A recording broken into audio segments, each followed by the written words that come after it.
Welcome back to my YouTube channel. स्वागत है आप सभी का हमारे एक नए वीडियो में। तो आज का वीडियो है आकांक्षा दुबे के एक भाई ने उन्हें एक गिफ्ट दिया, बहुत प्यारा सा गिफ्ट दिया है। चल के हम देखते हैं वो मतलब गिफ्ट क्या है और कितनी खुश हुई है। देखिए क्या दे रहा है, बने रहिए वीडियो में। नमस्कार, प्रणाम।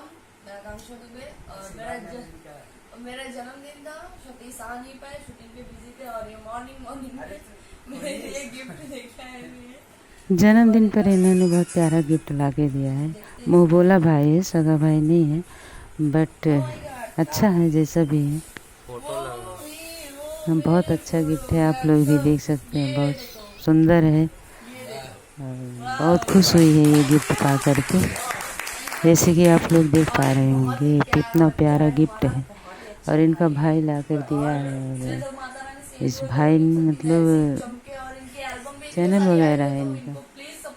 तो आकांक्षा का मतलब इतना सुंदर चेहरा है, मतलब बहुत पुराना। तो यही थी कुछ वीडियो जो आप लोगों को दिखाना चाहती थी। तो वीडियो कैसा लगा, अच्छा लगा हो तो एक लाइक ज़रूर करें। चलते हैं नेक्स्ट वीडियो के लिए, तब तक बाय।